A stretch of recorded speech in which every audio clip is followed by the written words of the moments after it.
My name is Gregory Scott, and I work for CalvinAir Helicopters. Especially when they're more active, the daily changes that you see.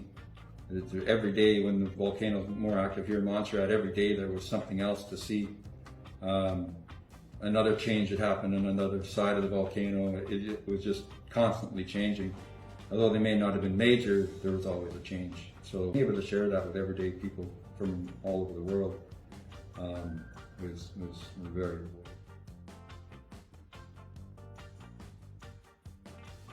I mean, the volcano had been so active on and off over the years.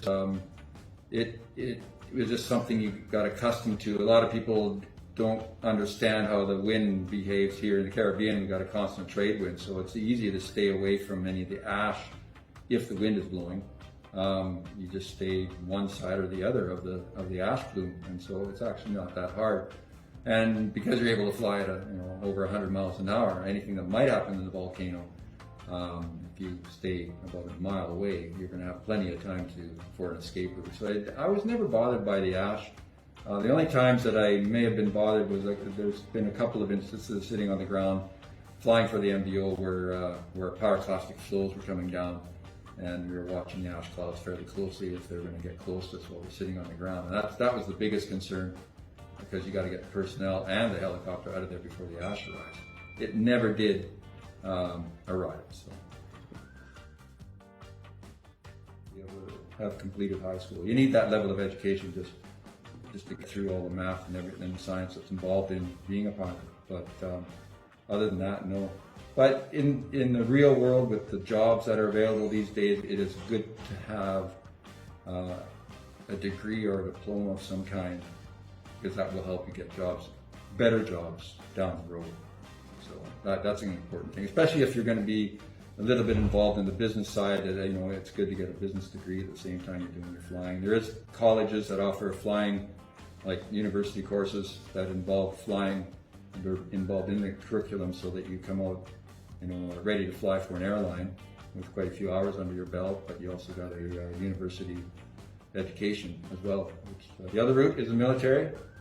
You don't fly as much in the military, but you do a lot of your flying is just training, and you're usually a very good pilot when you come out of the military. You don't have a lot of flight time, but you got a lot of skills. So that's another way to do it, and it's very regimented, which is good for establishing yourself later in life to get things done in your career.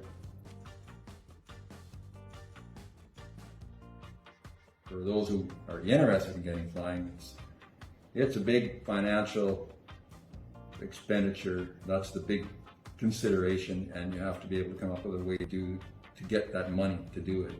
There's a lot of student loans and other ways of getting scholarships and things. To get that route, it takes a lot of digging and work to find those routes to get that money, unless you're independently wealthy already, but most of us aren't. So that's the tough thing. You got to get yourself mentally ready. As far as education goes, your maths and sciences, those are very important. And you have to have confidence in your abilities. You got to be a coordinated person, and you have to have some intelligence. You need to be able to think, because if you have to think to stay alive.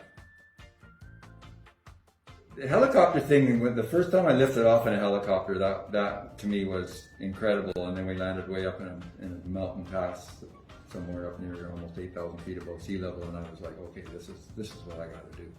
And so the feeling is quite remarkable. The first time I flew solo, although a little bit frightening, you feel pretty good about how things are all of a sudden.